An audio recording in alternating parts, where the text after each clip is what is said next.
ನಮಸ್ಕಾರ ರೈತ ಬಾಂಧವರೇ, ನಾನು ಇವತ್ತಿನ ದಿನ ತೊಗರಿ ಬೆಳೆಯ ಸಂಕ್ಷಿಪ್ತ ಮಾಹಿತಿಯನ್ನು ನಿಮಗೋಸ್ಕರ ಕೊಡ್ತಾ ಇದ್ದೀನಿ.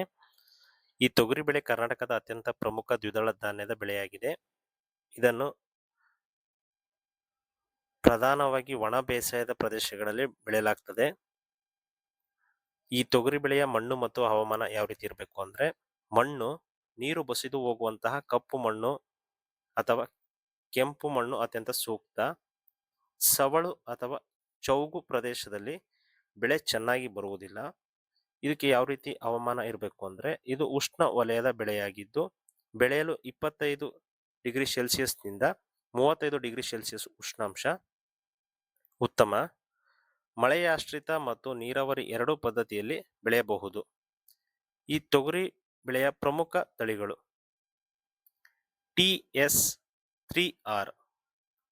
ಇದು ಅಲ್ಪಾವಧಿ ತಳಿ, 155 ದಿನಗಳು, ಬರ ನಿರೋಧಕ ಶಕ್ತಿ ಹೊಂದಿದೆ. JRJ811 ಮಧ್ಯಮ ಅವಧಿಯ ತಳಿ, ಹೆಚ್ಚು ಇಳುವರಿ ಮತ್ತು ಸಿಡಿ ರೋಗಕ್ಕೆ ನಿರೋಧಕ. BRJ1, BRJ2 ದಕ್ಷಿಣ ಕರ್ನಾಟಕದ ಜಿಲ್ಲೆಗಳಲ್ಲಿ ಇದನ್ನ ಯಥೇಚ್ಛವಾಗಿ ಬೆಳೀತಾರೆ. ಬಿತ್ತನೆ ಮತ್ತು ಬೀಜ ಉಪಚಾರ. ಬಿತ್ತನೆ ಸಮಯ ಜೂನ್ 2ನೇ ವಾರದಿಂದ ಜುಲೈ ಅಂತ್ಯದವರೆಗೆ ಇದನ್ನ ಬಿತ್ತಬಹುದು.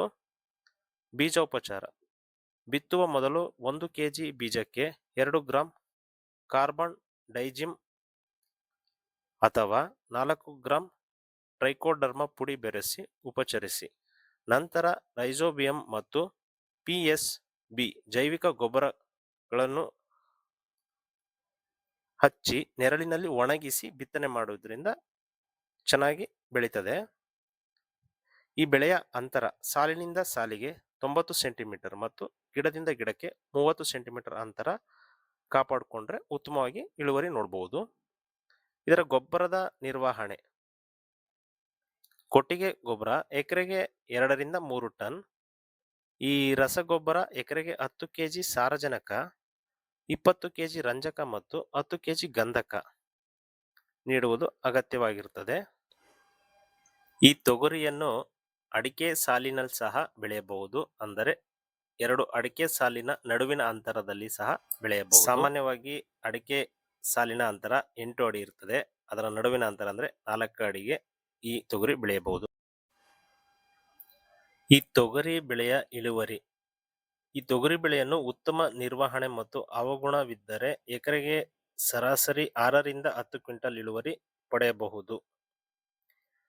ಗಮನಿಸಿ, ಈ ತೊಗರಿಯನ್ನು ಕೇವಲ ಏಕ ಬೆಳೆಯಾಗಿ ಬೆಳೆಯುವ ಬದಲು ಜೋಳ ಮತ್ತು ಸಜ್ಜೆ ಜೊತೆಗೆ ಅಂತರ ಬೆಳೆಯಾಗಿ ಬೆಳೆದರೆ ರೈತರಿಗೆ ಆರ್ಥಿಕ ಲಾಭ ಹೆಚ್ಚಾಗಿ ಬರುತ್ತದೆ.